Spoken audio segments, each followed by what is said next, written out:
ನಮಸ್ಕಾರ ವೀಕ್ಷಕರೇ, GBA election ಕಾವು ದಿನದಿಂದ ದಿನಕ್ಕೆ ರಂಗೇರ್ತಾ ಇದೆ. ಅಫಿಷಿಯಲ್ ಆಗಿ ಅನೌನ್ಸ್ ಆಗಬೇಕು ಅಷ್ಟೇ.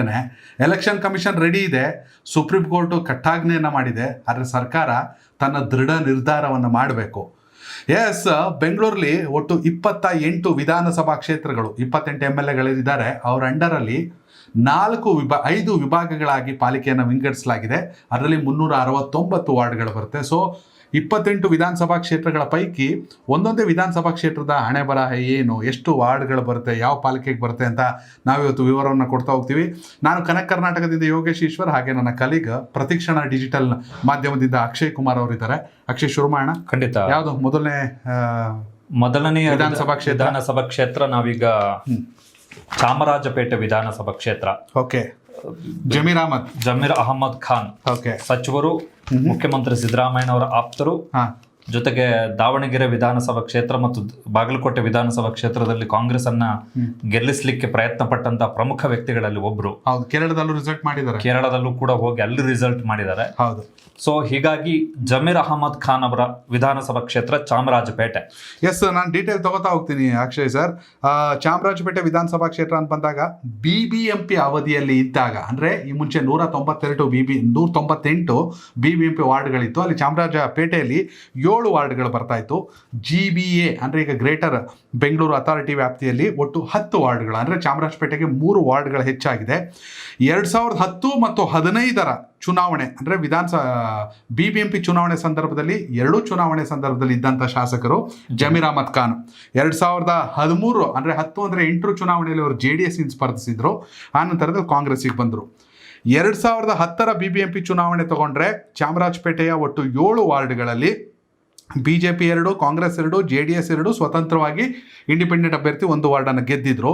2015ರ BBMP ಚುನಾವಣೆ ತಗೊಂಡಾಗ BJP 2, ಕಾಂಗ್ರೆಸ್ 3, JDS 2. ಅಲ್ಲಿ ಕಾಂಗ್ರೆಸ್ ಒಂದು ಹೆಚ್ಚಾಗಿದೆ. 2023ರ ವಿಧಾನಸಭಾ ಚುನಾವಣೆಯಲ್ಲಿ ಜಮೀರ್ ಅಹಮದ್ 2023ರ ವಿಧಾನಸಭಾ ಚುನಾವಣೆಯಲ್ಲಿ ಜಮೀರ್ ಅಹಮದ್ ಕಾಂಗ್ರೆಸ್ ಪಕ್ಷದಿಂದ ಗೆಲ್ತಾರೆ, ಸಚಿವರಾಗಿದ್ದಾರೆ. ಚಾಮರಾಜಪೇಟೆಯಲ್ಲಿ ಒಟ್ಟು ವಿಧಾನಸಭಾ ಕ್ಷೇತ್ರ ಅಂತ ಬಂದಾಗ 62.22% ಮತ ತಗೋತಾರೆ. ಭಾಸ್ಕರ್ ರಾವ್ BJPಯಿಂದ ಸ್ಪರ್ಧಿಸ್ತಾರೆ, 18.98% ಮತ ತಗೋತಾರೆ. ಇನ್ನು ಗೋವಿಂದರಾಜು JDS ಇಂದ 15.30% ಮತವನ್ನು ತಗೋತಾರೆ. ಅದೇ ಹಿಂದೆ 10 ವರ್ಷದ ಹಿಂದೆ ಯಾಕೆ 2018ರ ವಿಧಾನಸಭಾ ಚುನಾವಣೆ ಸ್ಟೇಟಸನ್ನು ತಗೊಂಡಿಲ್ಲ ಅಂದರೆ ಅವಾಗ ಎಲೆಕ್ಷನ್ ಆಗಿಲ್ಲ BBMP. ಸೊ 2023 ನಂತರ 2013ರ ವಿಧಾನಸಭಾ ಚುನಾವಣೆಗೆ ಹೋಗೋದಾದ್ರೆ ಜಮೀರ್ ಅಹಮದ್ ಆಗ JDS ಅಲ್ಲಿ ಇರ್ತಾರೆ, 51.78% ಮತ. GA ಬಾವ ಕಾಂಗ್ರೆಸ್ಸಿಂದ 24.06% ಮತ. BV ಗಣೇಶ್ BJP ಸ್ಪರ್ಧಿಸಿ 16.828% ಮತ ಪಡಿತಾರೆ. ನಿಮ್ಮ ಪ್ರಕಾರ 3 ಪಕ್ಷಗಳ ಪ್ರಾಬಲ್ಯ ಇದೆ, ಅದರಲ್ಲಿ ಪಕ್ಷಕ್ಕಿಂತ ವ್ಯಕ್ತಿ ಮುಖ್ಯ. ಖಂಡಿತವಾಗಿಯೂ. ಆಮೇಲೆ ನಾವು 2015ರ ಲೆಕ್ಕಾಚಾರವನ್ನು ತೆಗೆದು ನೋಡಿದ್ರೆ, ಪಾದರಾಯನಪುರದಲ್ಲಿ ಇಮ್ರಾನ್ ಪಾಷಾ JDS ನಿಂದ ಗೆದ್ದಿದ್ರು. ಸೀಮಾ ಅಲ್ತಾಫ್ ಖಾನ್ ಇವರು ಕಾಂಗ್ರೆಸ್ ನಿಂದ ಗೆದ್ದಿದ್ರು.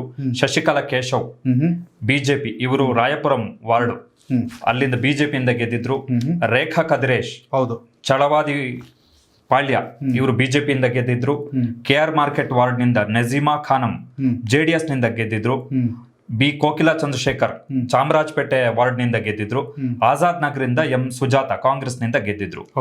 2013 ಮತ್ತು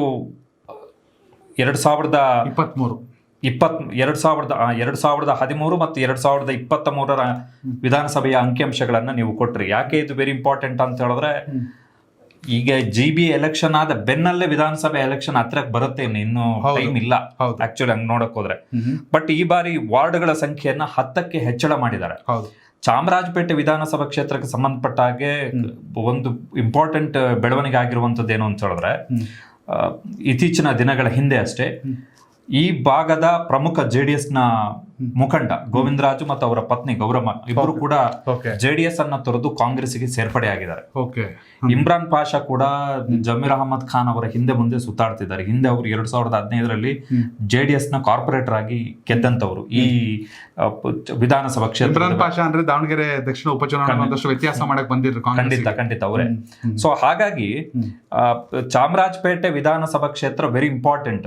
ಇಲ್ಲಿ ಒಂದು ಲೆಕ್ಕಾಚಾರಕ್ಕೆ ನೋಡಿದ್ರೆ ಈಗ 2023 ಮತ್ತು 2013ರ voting percentage, assembly voting percentage ಅನ್ನು ತೆಗೆದು ನೋಡಿದ್ರೆ Zameer Ahmed Khan completely upper hand ಇದೆ. ಬಟ್ ವಾರ್ಡ್ಗಳ ಎಲೆಕ್ಷನ್ಗೆ ಬಂದಂತಹ ಸಂದರ್ಭದಲ್ಲಿ ಕಾಂಗ್ರೆಸ್ ಮತ್ತು ಬಿಜೆಪಿಯ ನಡುವೆ ನೇರ ಪೈಪೋಟಿ ಇದೆ. ಬಿಜೆಪಿ ಕೂಡ 2 ವಾರ್ಡ್ಗಳನ್ನ ಅಲ್ಲಿ ಗೆದ್ಕೊಂಡಿದೆ. ಕಾಂಗ್ರೆಸ್ ಕೂಡ ಲಾಸ್ಟ್ 2015ರ ಬಿಬಿಎಂಪಿ ಚುನಾವಣೆಯಲ್ಲಿ 3 ವಾರ್ಡ್ಗಳನ್ನು ಗೆದ್ಕೊಂಡಿತ್ತು. ನಿಜ. ಜೆಡಿಎಸ್ ಕೂಡ 2 ವಾರ್ಡ್ಗಳನ್ನು ಗೆದ್ಕೊಂಡಿತ್ತು. It's because Zameer Ahmed Khan. ಈಗ ಜಮೀರ್ ಅಹಮದ್ ಖಾನ್ ಜೆಡಿಎಸ್ ನಲ್ಲಿ ಇಲ್ಲ, ಕಾಂಗ್ರೆಸ್ ಅಲ್ಲಿ. 2010ರ ಬಿಬಿಎಂಪಿ ಎಲೆಕ್ಷನ್ ಜೊತೆಗೆ 2015ರ ಬಿಬಿಎಂಪಿ ಚುನಾವಣೆಯ ಸಂದರ್ಭದಲ್ಲಿ ಜಮೀರ್ ಅಹಮದ್ ಖಾನ್ ಜೆಡಿಎಸ್ ನಲ್ಲಿ ಇದ್ರು. ಸೊ ಅದರ ಇಂಪ್ಯಾಕ್ಟ್ ಜೆಡಿಎಸ್ ಗೆ ಆಯ್ತು, ಲಾಭ ಆಯ್ತು. ಬಟ್ ಈಗ ಜಮೀರ್ ಅಹಮದ್ ಖಾನ್ ಅವರು ಜೆಡಿಎಸ್ ನಲ್ಲಿ ಇಲ್ಲ. ಸೊ ಜೆಡಿಎಸ್ ಮುಸ್ಲಿಂ ಬಾಹುಳ್ಯದ ವಿಧಾನಸಭಾ ಕ್ಷೇತ್ರ ಆಗಿರೋದ್ರಿಂದ ಅವರು ತಮ್ಮ ಗ್ರೇಟರ್ ಬೆಂಗಳೂರಿನ ಲೆಕ್ಕಾಚಾರಕ್ಕೆ ಬಂದಂತಹ ಸಂದರ್ಭದಲ್ಲಿ ಅವರು ತಮ್ಮ ಪ್ರೆಸೆನ್ಸ್ ಅನ್ನ ವಿದೌಟ್ ಜಮೀರ್ ಅಹಮದ್ ಖಾನ್ ತೋರಿಸ್ಲಿಕ್ಕೆ ಸಾಧ್ಯನೇ ಎನ್ನುವಂಥದ್ದು ಇರುವಂತಹ ಪ್ರಶ್ನೆ. ಕಾರಣ ಈಗ ನಾವು ಅಂಕಿಅಂಶವನ್ನ ನೋಡಿದ್ವಿ. 2023 ಅಂದ್ರೆ ಕಳೆದ ವಿಧಾನಸಭಾ ಚುನಾವಣೆ ಅಂಕಿಅಂಶವನ್ನು ತೆಗೆದು ನೋಡಿದ್ರು ಕೂಡ ಗೋವಿಂದರಾಜು ಜೆಡಿಎಸ್ ನಿಂದ ಸ್ಪರ್ಧೆ ಮಾಡಿ 15.30% ಮತಗಳನ್ನ ಪಡೆದಿದ್ದಾರೆ. ಇದು ಬಿಗ್ ನಂಬರ್. ಅದು ಹೌದು. ಸೊ ಇದು ಇರುವಂತಹ ಲೆಕ್ಕಾಚಾರ. ಮತ್ತೊಂದು ಕಡೆ ಈಗ 7-10 ವಾರ್ಡ್ ಆಗಿದೆ. ವಾರ್ಡ್ ಯಾವುದು ಅನ್ನೋದು ಕೂಡ ಹೇಳ್ಬಿಡ್ತೀನಿ. ಚಾಮರಾಜಪೇಟೆ ಸಾಮಾನ್ಯ ವಾರ್ಡು. ಇನ್ನು ಚಾಮರಾಜಪೇಟೆಯಲ್ಲಿ ಉಳಿದಂಥ 9 ವಾರ್ಡ್ಗಳು ಯಾವುದಂದ್ರೆ KR ಮಾರ್ಕೆಟ್ ಹಿಂದುಳಿದ ವರ್ಗ ಎ, ಛಲವಾದಿ ಪಾಳ್ಯ ಪರಿಶಿಷ್ಟ ಜಾತಿ ಮಹಿಳೆಯರಿಗೆ ಮೀಸಲಿದೆ. ICDB ಸಾಲಪ್ಪ ವಾರ್ಡು ಪರಿಶಿಷ್ಟ ಜಾತಿ ಮಹಿಳೆಯರಿಗೆ. ಆಜಾದ್ ನಗರ ಸಾಮಾನ್ಯ, ಕಸ್ತೂರಿಬಾ ವಾರ್ಡ್ ಹಿಂದುಳಿದ ವರ್ಗ ಎ ಮಹಿಳೆಗೆ. JJR ನಗರ ಹಿಂದುಳಿದ ವರ್ಗ ಎ ಮಹಿಳೆಗೆ. ಹಳೆಗುಡ್ಡದಹಳ್ಳಿ ಸಾಮಾನ್ಯ ಮಹಿಳೆಗೆ. ಪಾದರಾಯನಪುರ ಸಾಮಾನ್ಯವಾಗಿದೆ. ರಾಯಪುರಂ ಪರಿಶಿಷ್ಟ ಜಾತಿ. ಇಷ್ಟು 10 ವಾರ್ಡ್ಗಳು ಇದು ಚಾಮರಾಜಪೇಟೆಯಲ್ಲಿ ಬರುವಂಥದ್ದು. ಮುಂಚೆ BJP, ಕಾಂಗ್ರೆಸ್, JDS BBMP ಚುನಾವಣೆಯಲ್ಲಿ ಪ್ರಾಬಲ್ಯ ಸಾಧಿಸ್ತಿತ್ತು. ಆಗ JDS ನಲ್ಲಿ ಇದ್ರು ಜಮೀರ್ ಅಹಮದ್. ಈಗ ಜಮೀರ್ ಅಹಮದ್ ಕಾಂಗ್ರೆಸ್ ಅಲ್ಲಿದ್ದಾರೆ. ಕಾಂಗ್ರೆಸ್ಗೆ ಅಪ್ಪರ್ ಹ್ಯಾಂಡ್ ಚಾಮರಾಜಪೇಟೆ. ಯಾಕಂದ್ರೆ ಜಮೀರ್ ಅಹಮದ್ ಕೇವಲ ರಾಜ್ಯ ನಾಯಕ ಅಥವಾ ಸಚಿವ ಅಷ್ಟೇ ಅಲ್ಲ, ಕಾಂಗ್ರೆಸ್ನ ಈಗ ರಾಷ್ಟ್ರೀಯ ನಾಯಕ ಎಲ್ಲ ಬೇರೆ ರಾಜ್ಯಗಳ ಚುನಾವಣೆಯ ನಂತರದಲ್ಲಿ. ಸೊ ಇಲ್ಲಿ BJP ಮತ್ತು JDS ಒಟ್ಟಾರೆಯಾಗಿ ಸಾಗಿದ್ರೆ, ಇನ್ನೂ ಅಫಿಷಿಯಲ್ ಅನೌನ್ಸ್ಮೆಂಟ್ ಆಗಿಲ್ಲ, ಮೈತ್ರಿ ಇರೋದ್ರಿಂದ ಸಾಗಿದ್ರೆ ಪೈಪೋಟಿ ಕೊಡಬಹುದು. ಆದರೆ ಜಮೀರ್ ಅಹಮದ್ಗೆ ಸಮ ಪ್ರಮಾಣದ ಪೈಪೋಟಿ ಕೊಡೋಕೆ ಕಷ್ಟ. ಹೀಗಾಗಿ ಚಾಮರಾಜಪೇಟೆ BBMP ಚುನಾವಣೆ ಅಂದರೆ GBA ಚುನಾವಣೆಯಲ್ಲಿ ಕಾಂಗ್ರೆಸ್ ಪ್ರಾಬಲ್ಯ ಇದೆ ಅಂತಾನೆ ಹೇಳ್ಬೋದು. ಆಮೇಲೆ ಇನ್ನೊಂದೇನು ಅಂತ ಹೇಳಿದ್ರೆ ಫೈನಲಿ BJP ಮತ್ತು JDS ನಡುವೆ ಬಹುಶಃ ವಾರ್ಡ್ ಇನ್ ಕೇಸ್ ಪ್ರಿಪೋಲ್ ಅಲಯನ್ಸ್ ಏನಾದ್ರೂ ಆದ್ರೆ ಇಲ್ಲಿ ವಾರ್ಡ್ಗಳ ಹಂಚಿಕೆಗೆ ಸಂಬಂಧಪಟ್ಟ ಹಾಗೆ ಬಹುಶಃ ಪೈಪೋಟಿ ಆಗಬಹುದಾದಂತ ಒಂದು ಪ್ರಮುಖ ವಿಧಾನಸಭಾ ಕ್ಷೇತ್ರ ಯಾವುದು ಅಂತ ಹೇಳಿದ್ರೆ ಚಾಮರಾಜಪೇಟೆ.